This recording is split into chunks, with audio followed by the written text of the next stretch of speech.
بسم اللہ الرحمن الرحیم۔ نبی صلی اللہ علیہ وآلہ وسلم، ہم نے تم کو کھلی فتح عطا فرما دی۔ رسول اللہ صلی اللہ علیہ وآلہ وسلم کا سب سے بڑا مقدم فرض توحید خالص کا احیاء اور حرم مکہ کی آلائش سے پاک کرنا تھا، لیکن قریش کے پے در پہ حملوں اور عرب کی مخالفت عام نے پورے 21 سال تک اس فرض سے روکے رکھا۔ صلح حدیبیہ کی بدولت اتنا ہوا کہ چند روز کے لیے امن تو قائم ہو گیا، لیکن معاہدہ حدیبیہ بھی قریش سے نہ نبھایا جا سکا۔ صبر و تحمل کی حد ہو چکی۔ اب وہ وقت آ گیا کہ آفتاب حق حجائے حب حائل کو چاک کر کے باہر نکل آئے۔ پیارے دوستو، یہاں ایک بات عرض کرتا چلوں گا کہ فتح مکہ کیوں پیش آیا، اس کی وجہ کیا تھی۔ جبکہ صلح حدیبیہ میں جنگ بند کر دی گئی تھی اور دونوں طرف سے لشکر کشی روک دی گئی تھی، تو پھر رسول اللہ صلی اللہ علیہ وآلہ وسلم نے فتح مکہ پر لشکر کشی کیوں کی، اس کی وجوہات کیا تھی۔ حدیبیہ کے معاہدے میں قبائل عرب کو یہ آزادی دی گئی تھی کہ جس قبیلے سے دوستی اور عہد پیمان کے تعلقات قائم کرنا چاہیں تو وہ کر سکتے ہیں۔ یہاں دو بڑے قبیلے عرب میں موجود تھے، جن میں ایک کا نام بنو خزاعہ اور دوسرے قبیلے کا نام بنو بکر تھا۔ انہی قبائل میں قبیلے بنو خزاعہ اور قبیلے بنو بکر نے، جن میں زمانہ قدیم سے سخت دشمنی اور اختلاف چلا آ رہا تھا، اس آزادی سے فائدہ اٹھایا۔ بنو خزاعہ نے اعلان کیا کہ ہم مسلمانوں کے دوست اور حلیف ہونا پسند کرتے ہیں، اور بنو بکر نے کہا کہ ہم قریش مکہ کے حلیف بننا چاہتے ہیں۔ اس طرح دونوں قبیلے الگ الگ دو جماعتوں کے دوست ہو گئے اور ضرورت پر ایک دوسرے کی مدد اور لڑائی میں تعاون کا معاہدہ کر لیا۔ دونوں قبیلے ایک دوسرے سے مامون اور بے خوف ہو گئے، لیکن ایک دوسرے کے لیے جو بغض تھا وہ دور نہ ہوا۔ ہر ایک قبیلہ اس کوشش میں تھا کہ دوسرے سے اپنا انتقام لے لے۔ تقریباً 1.5 سال تک تو ہر دو جانب سے معاہدے پر عمل ہوتا رہا، لیکن بغض کی آگ بھڑک پڑی۔ بنو بکر نے ایک شب بنو خزاعہ پر اچانک حملہ کر دیا۔ اکرمہ بن ابو جہل، صفوان بن امیہ اور سہیل بن عمرو وغیرہ نے راتوں کو صورتیں بدل کر بنو بکر کے ساتھ تلواریں چلائیں اور ان پر تباہی مچا دی۔ اس غارت گری میں قریش نے بنو بکر کا ساتھ دیا اور ہتھیار اور افراد سے ان کی مدد کی۔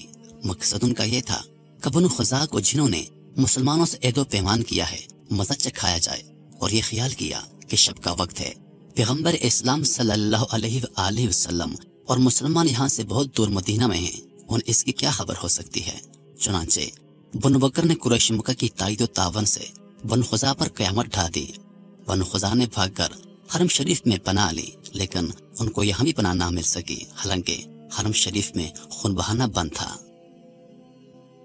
دوسرے دن صبح بنو خزاعہ کے سردار عمر بن سالم خزاعی اپنے 40 آدمیوں کا ایک وفد لے کر مدینہ منورہ بارگاہ نبی میں روانہ ہوا اور مسجد نبوی پہنچ کر بنو خزاعہ کی دردناک داستان سنائی اور مدد اور تعاون کا طالب ہوا۔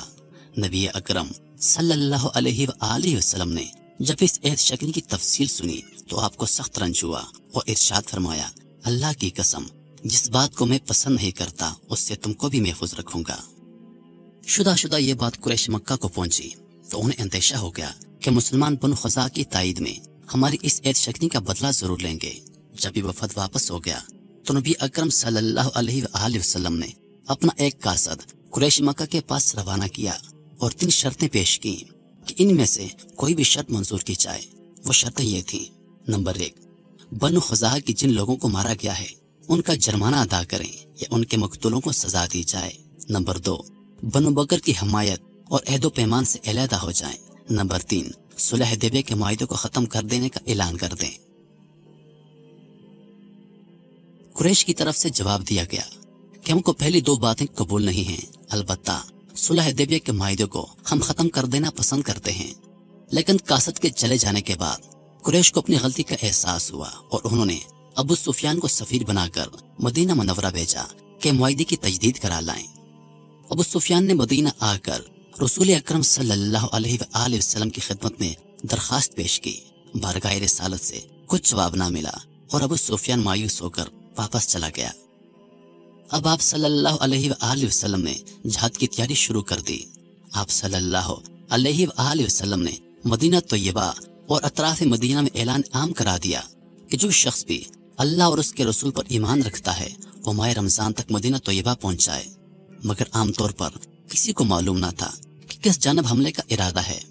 آپ کی خواہش یہ تھی کہ ہماری تیاری کا علم قریش و مکہ کو نہ ہونے پائے اور رازداری کے ساتھ اسلامی لشکر کوچ کرے۔ غرض 10 رمضان 8 ہجری کو حضور اقدس صلی اللہ علیہ وآلہ وسلم 10,000 جانثاروں کے ساتھ مدینہ سے مکہ کو روانہ ہوئے۔ شدید گرمی کا زمانہ تھا۔ آپ جب مقام قدید اور اسفان کے درمیان پہنچے تو دیکھا کہ مسلمانوں پر روزہ کی سختی حد سے زیادہ تجاوز ہوتی جا رہی ہے۔ تب آپ صلی اللہ علیہ وآلہ وسلم نے پانی طلب فرمایا اور مجمع کے سامنے نوش فرمایا تاکہ صحابہ دیکھ لیں اور سمجھ لیں کہ مسافر اور جہاد کے موقع پر افطار کی اجازت ہے اور قرآن کی دی ہوئی رخصت کا یہی مطلب ہے۔ میرال زہران پہنچ کر لشکر نے پڑاؤ ڈالا اور جب میرال زہران میں 18 رمضان المبارک 8 ہجری کو حضرت عباس رضی اللہ عنہ نے ابو سفیان کو قبول اسلام کے لیے خدمت اقدس میں پیش کیا تو یہ بھی عرض کیا کہ یا رسول اللہ صلی اللہ علیہ وآلہ وسلم، ابو سفیان میں فخر کا مادہ ہے، اس لیے اگر اس کو کوئی امتیازی حیثیت نصیب ہو جائے تو بہتر ہو۔ آپ صلی اللہ علیہ وآلہ وسلم نے ارشاد فرمایا جو شخص ابو سفیان کے مکان میں داخل ہو جائے گا اس کو امن ہے۔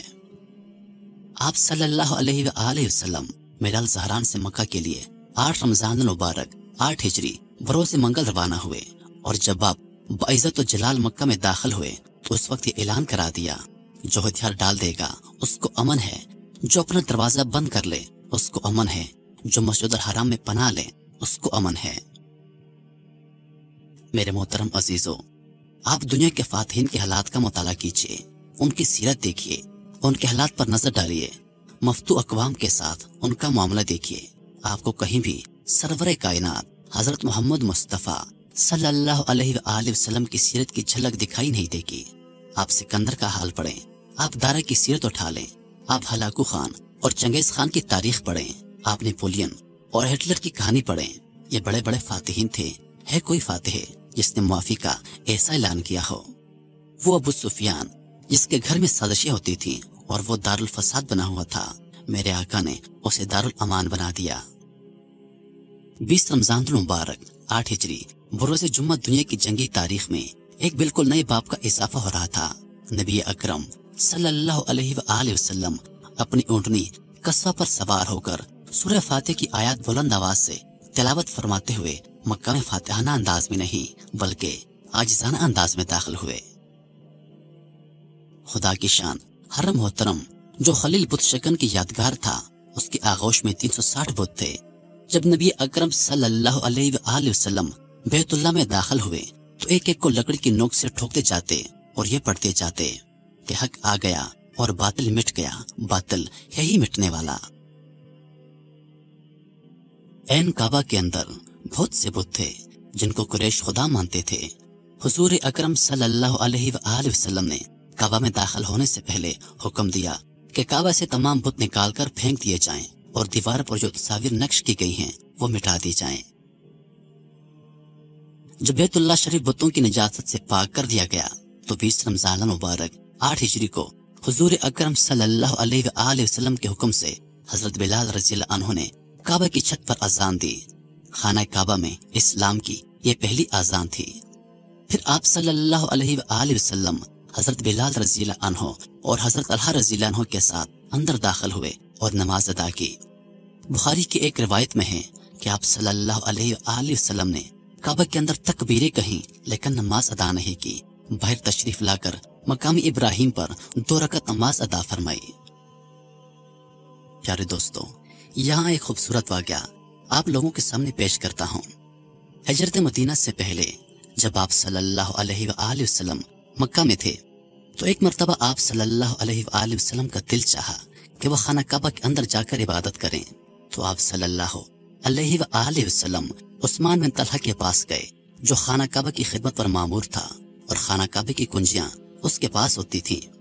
آپ صلی اللہ علیہ وآلہ وسلم نے عثمان بن طلحہ سے کہا کہ اے عثمان بن طلحہ، آج مجھے خانہ کعبہ کی چابیاں دے دے، میں نے اندر جا کر عبادت کرنی ہے۔